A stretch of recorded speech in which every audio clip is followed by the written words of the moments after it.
centrarnos en un caso que ha dejado una marca imborrable en Japón.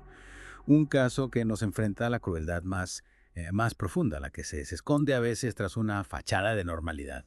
Hablamos del asesinato de Shunko Furuta, Sí, un caso terrible. conocido como el caso del asesinato de la estudiante en cemento. El nombre ya te hiela la sangre, ¿verdad? Sin duda.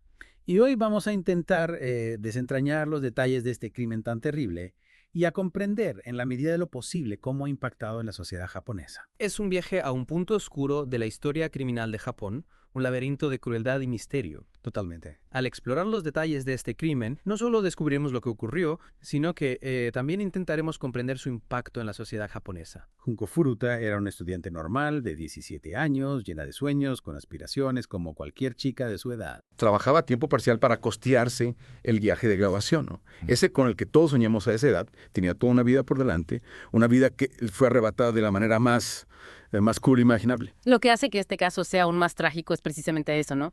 La normalidad de Junko. Una joven responsable, querida por sus compañeros, con buenas calificaciones, un futuro prometedor. Sí. Su historia nos recuerda lo frágil que es la vida y cómo la maldad puede acechar en los lugares más inesperados. Y hablando de maldad, debemos hablar de los perpetradores. Hiroshi Miyano, Shogura, Shinji Minato y Yasushi Watanabe. 4 jóvenes. Sí, 4 jóvenes, todos menores de edad en ese momento. Exacto. Pero con un historial de violencia y delitos menores que ya nos da una idea de la oscuridad que ya se escondía en sus vidas. Lo que es realmente perturbador es que estos jóvenes no eran desconocidos para Junko, ¿no? Eran estudiantes de su misma escuela. Esto añade una capa de traición al horror de la historia. Sus antecedentes de robo, extorsión e incluso violación nos muestran un patrón de comportamiento que lamentablemente culminaría en este terrible acto. El 25 de noviembre de 1988 la vida de Junko cambió para siempre. Miyano, utilizando una falsa amabilidad, la engañó para secuestrarla. La amenaza de la Yakuza, una poderosa organización criminal en Japón, fue el arma que utilizó para silenciarla, para infundirle terror. Claro, aquí podemos ver cómo la manipulación y el miedo se usaron como herramientas para someter a Junko. La mención de la Yakuza, con su reputación de brutalidad y su alcance en la sociedad japonesa, habría sido suficiente para paralizar a cualquiera. La llevaron a la casa de la familia Minato, una casa que se convertiría en su prisión durante 44 días. Un infierno en la tierra, donde fue sometida a torturas inimaginables. Imagínese el horror. Lo que hace que este caso sea aún más perturbador es el hecho de que los padres de Minato sabían lo que estaba sucediendo en su propia casa. Imagínese el horror de saber que tu propio hijo está involucrado en un crimen tan atroz. El miedo a las represalias por parte de la Yakuza probablemente los paralizó. Claro. Pero su inacción nos plantea una pregunta inquietante, ¿no? Sí. ¿Hasta qué punto el miedo puede justificar la complicidad? Es difícil, casi imposible, hablar de las torturas a las que fue sometida Junko. La obligaron a llamar a su madre, fingiendo estar a salvo, para desviar cualquier sospecha. La violaron repetidamente, la golpearon, la quemaron, la humillaron de todas las maneras posibles. La crueldad de los actos perpetrados contra Junko desafía la comprensión humana. Cada nuevo detalle que surge de este caso intensifica el horror y la indignación. Y lo que es aún más escalofriante, más de 100 hombres podrían haber participado en este macabro festival de violencia. Pífero escalofriante. Un dato que nos da una idea de la magnitud de la depravación que rodeó este caso. ¿Cómo es posible que tanta gente haya permanecido en silencio? Es la gran pregunta. ¿Cómo pudo el miedo y la indiferencia permitir que esto sucediera? En medio de este horror, Junko intentó escapar. Intentó contactar a la policía. Sí. Pero fue descubierta y castigada con aún más brutalidad. Su valentía, su deseo de sobrevivir, contrastan con la cobardía de sus torturadores. Es desgarrador pensar en la lucha de Junko, en su determinación por aferrarse a la vida en medio de un sufrimiento insoportable. Sí. Su intento de llamar a la policía es un testimonio de su espíritu indomable, un espíritu que sus torturadores intentaron, en vano, doblegar. Y a pesar de su valentía, el 4 de enero de 1989, después de 44 días de tormento inimaginable, Junko finalmente sucumbió a sus heridas. Sus captores, temiendo las consecuencias de sus actos, decidieron ocultar su cuerpo de la manera más despiadada posible. La muerte de Junko no fue un acto de piedad, no fue el final de su sufrimiento. No. Fue el resultado de una última explosión de violencia sin sentido, un acto final de barbarie. Decidieron esconder su cuerpo en un bidón de cemento. ¿Un intento por borrar cualquier rastro de su crimen? Un acto que refleja la deshumanización total de la víctima. La policía, gracias a una confesión accidental de uno de los perpetradores, encontró el cuerpo de Shunko. Un descubrimiento que conmocionó a la sociedad japonesa Sin duda. y que nos lleva a la siguiente parte de nuestra inmersión en este caso. El hallazgo del cuerpo de Shunko, sepultado en cemento, no solo confirmó las peores pesadillas de su familia, sino que también, bueno, destapó una serie de problemas que se ocultaban bajo la superficie de la sociedad japonesa. Este caso se convirtió en un espejo oscuro que reflejaba una realidad inquietante. Es cierto. Este caso nos obliga a mirar más allá del horror del crimen en sí mismo, ¿no?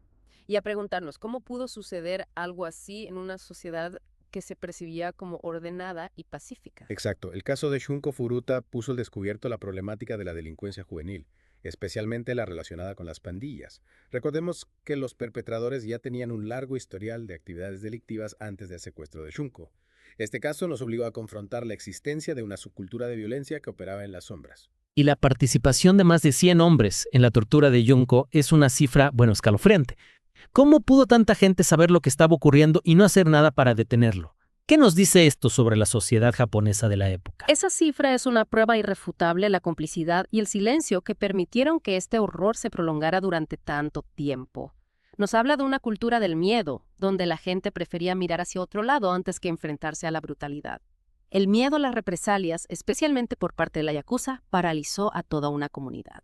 Hablando de la yakuza, recordemos que los padres de Minato justificaron su inacción por miedo a las represalias de esta organización criminal, ¿no? Realmente tenían motivos para temer. La yakuza, con su influencia en diversos ámbitos de la sociedad japonesa, generaba un temor real. Su reputación de violencia y su capacidad de infiltrarse en las estructuras de poder convertían cualquier amenaza en algo, tangible. Es fácil juzgar a los padres de Minato desde la distancia, pero debemos considerar el contexto de miedo en el que vivían. El caso de Junko Furuta también puso en el centro del debate el rol de los medios de comunicación. La decisión de revelar la identidad de los perpetradores, a pesar de ser menores de edad, fue un tema que dividió a la opinión pública. Fue una decisión controvertida, sí, que sigue generando debate hasta el día de hoy.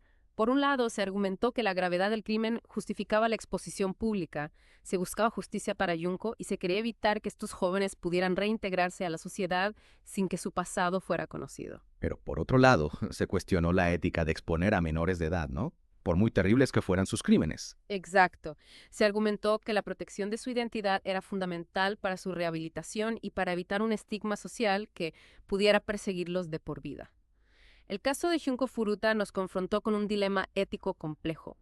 ¿Cómo equilibrar el derecho a la información con la protección de los derechos de los menores? Y en medio de todo este debate, no podemos olvidar el dolor y la lucha de la familia de Shunko, que se convirtieron en un símbolo del clamor popular por un cambio social. La madre de Junko en particular se transformó en una voz poderosa que exigía justicia para su hija y una reforma profunda del sistema judicial.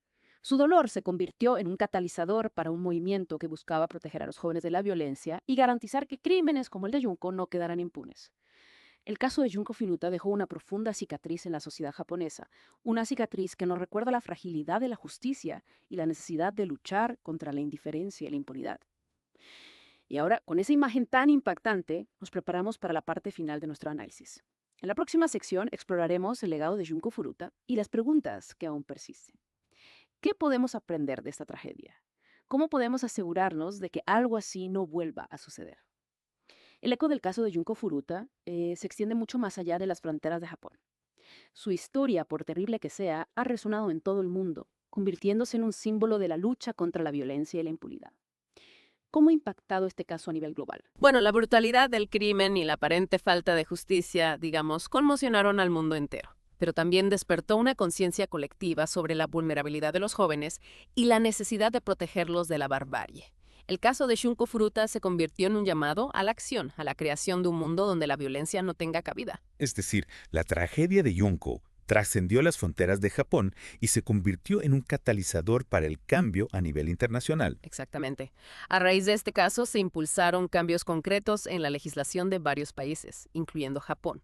Se revisaron las leyes de protección a menores, especialmente en casos de delitos graves, buscando un equilibrio entre la rehabilitación y la necesidad de justicia. La indignación pública y la presión ejercida por diversos grupos sociales obligaron a las autoridades a tomar medidas para evitar que una tragedia similar se repitiera. ¿Y qué hay del impacto en la percepción de la yakuza? Recordemos que su presencia se siente a lo largo de todo este caso. El caso de Junko Furuta tuvo un impacto significativo en la percepción pública de la yakuza.